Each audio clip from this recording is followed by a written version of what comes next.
Hey, what's up? This is Caleb from Cubo Gaming. In this video, I will be going over the basics on how to play out Hearts of Iron 4 in 5 minutes or less. This is a basic overview of how to play the game so you can jump in as a beginner, so I won't be going over anything in depth. So the first thing you need to do when you get straight into the game is pick a country. The country you choose is all up to your personal preference. So there are interesting countries and there are uninteresting countries. The interesting countries have their own dedicated focus trees that are unique to that country, and the uninteresting countries all have the same general preset focus tree. If you're wondering what a focus tree is, the point of the focus tree is to either make your country stronger or weaker depending on the choices you make, whether it be turning your country communistic or maybe creating the most unstoppable country. It really just depends on the choices you make, so make sure you read through the options really carefully before you select them. So a good country to start out as a beginner is Italy. So starting out as Italy, you automatically start in a war against Ethiopia, so you get straight into the action. So getting straight into it, what you'll need to do is you'll need to highlight all the troops in Africa and create a general for them by clicking the empty portrait with the plus at the bottom of your screen.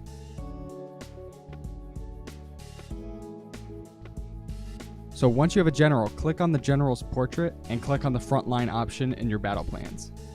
Then you're going to want to click the border of Ethiopia, and that will create your front line.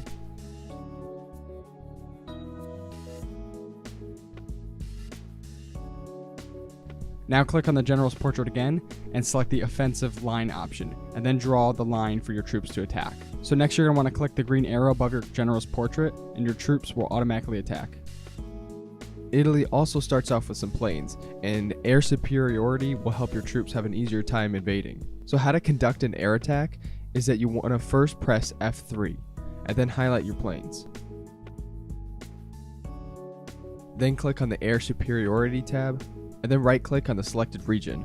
Then your planes will automatically carry out your orders.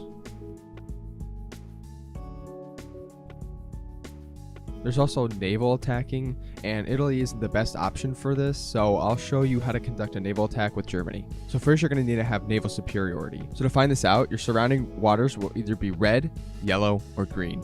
Red means you're losing or do not have any naval superiority, yellow means you both stalemated, and green means you have naval superiority. To gain naval superiority, you need to click F2, and that will bring you to the strategic navy map.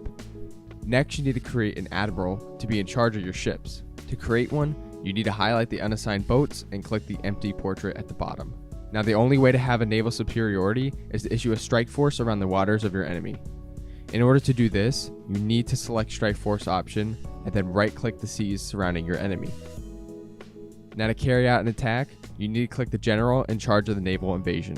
Next, you're going to want to click your naval port you want to send your troops from, and then right click on the green highlighted area that the game shows you to send your naval troops to. Lastly, click the green area above your general and your troops will automatically attack.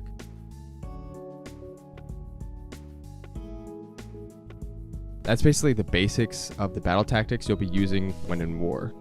So once you win the war, you can either puppet the country or take all states. In this example, I'm not going to go over the puppeting, so just take all states and annex the country. So after you win this battle, you can actually start to delve into the focus tree options. Another important thing to know is your country's menu. So press Q and that'll bring up this menu. So in this menu, you can control your laws and government, research and production, and military staff options. Personally, I recommend the player to select war economy, free trade, and extensive conscription.